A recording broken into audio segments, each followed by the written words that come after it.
In the wake of our interview last night with Nick Buckley. Nick was ousted by the homeless charity he set up after writing a blog in which he wondered out loud if a neo-Marxist outfit like BLM would ultimately be helpful to the cause of the people he was trying to help, who were living rough on the streets of Manchester.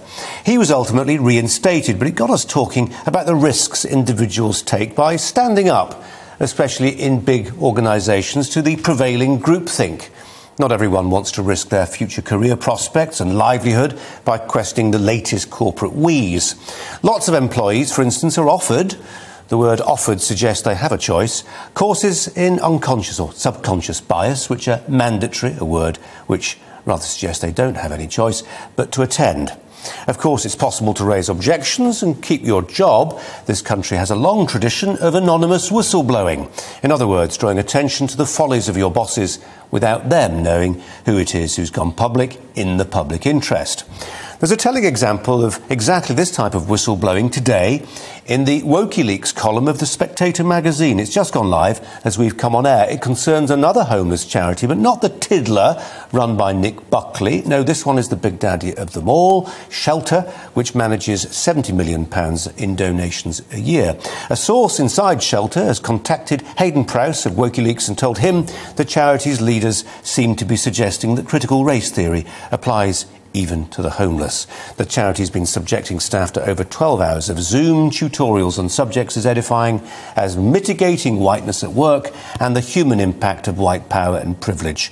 The latter, if you're interested, explains to viewers that a key characteristic of whiteness is to act with total impunity, citing examples such as Donald Trump and Boris Johnson, but then ignoring inconvenient ones like Robert Mugabe and Kim Jong-un. This critical race theory indoctrination all takes time away from the charity's main job, helping the homeless, whatever colour they might be. And as with many other big charities and companies, the idea of an employee turning down the chance to expand their minds this way is a non-starter. Only a few years ago, this ideology was struggling to be taken seriously even in the wackier students' unions. Now, it's presented as workplace education, as vital, necessary and obligatory as first aid or fire safety training. GBNews' Andrew Doyle, the presenter of Free Speech Nation, has been looking into this and joins me now. What do we make of it? Well, the first thing to say is that the whistleblower and Hayden Prowse for WikiLeaks at The Spectator, all of these people are criticising Shelter in this way because they care about it, because they think that this is an incredibly important cause, as do I. I think they do incredible work. I think, you know, it's very difficult to lay claim to be living in a civilised society when there is such a problem with homelessness.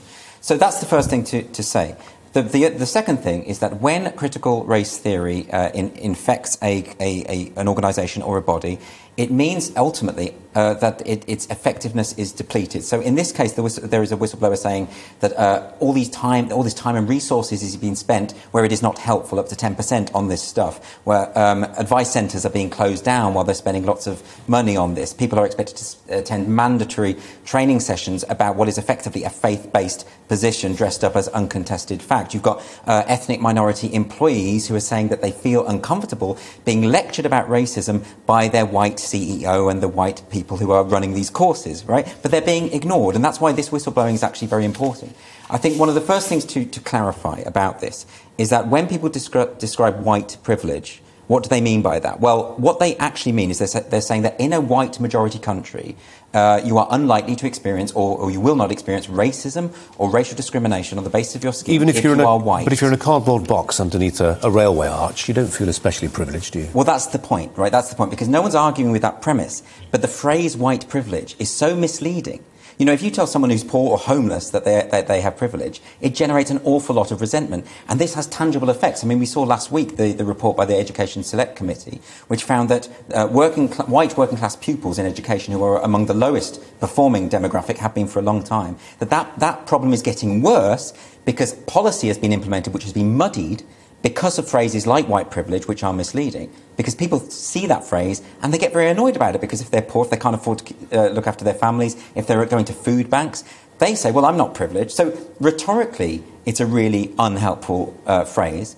It's actually very, very simplistic more broadly than that, because there are all sorts of ways in which one person can be more privileged than another. There are things like athleticism, good looks, intelligence, even height. Of course, the most important vector when it comes to privilege is money, is class. And of course, the old left used to believe that class was at the heart of this question. The new identitarian left have replaced it with race, gender, sexuality, identity issues, which is why I would say that they're not authentically left-wing at all. I think you have to really have money and class at your core thinking in order to be left-wing. So there's the problem in a nutshell. The other problem with the phrase white privilege is that the focus is all wrong, right? Because the idea to live a life free of racial discrimination and prejudice, that's not a privilege, that's a basic human right. So the phrase white privilege puts the focus in the wrong place. The problem isn't that white people aren't experiencing racism. The problem is that other people are. So as a phrase, it's completely useless. And as I've said, it has tangible effects that are bad. In shelter, we've seen similar things. So they are now less able to do their job well because they are implementing these policies and this language, and that ultimately will harm the very people they want to protect. And to be reasonable, we've put this to them and they've come back with a statement. Given that people of colour, they say, are disproportionately impacted by the, as they put it, housing emergency, we've embarked on an anti-racism piece of work in which we are encouraging staff to find out more through reading and personal development. It's a piece of work, all right. Where in all this, the semantics, and I mentioned it in my introduction, people being offered courses that are actually mandatory, and reading what's been written in The Spectator, people raising some misgivings about this sort of thing, but it being pointed out to them that they really ought to participate because, you know. Oh, it's mandatory. And I've watched some of the training that has been offered by Shelter. It is relentless. It is a white person sitting there, telling employees that all white people are complicit in structural racism. They're all part of this problem.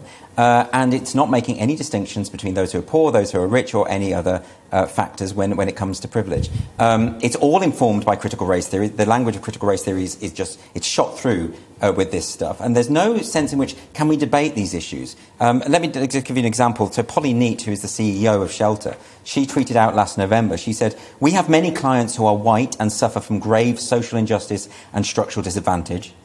This does not mean their interactions don't perpetuate structural racism." She goes on, saying that she wants to become an actively anti-racist organisation, but she says, "Just denying the privilege or racism of people who are disadvantaged is one route I'm sure isn't the answer." In other words, this is a roundabout way of saying that if you are homeless and white, you still have privilege. That's not helpful. This is reminiscent of when the Labour activist Munro Bergdorf said, explicitly, she said, you can still be homeless and have white privilege. That was in an interview for The Guardian. Munro Bergdorf, being a upper middle class, independently wealthy, very beautiful and photogenic, worked as a L'Oreal model, telling people, poor people, that they've got it good. I mean, this is a terrible approach. Andrew, really appreciate it. We've run out of time. I was hoping to get to my octogenarian astronaut. We never got there. After the break, it's Tonight Live with Dan Wootton. Stay with us.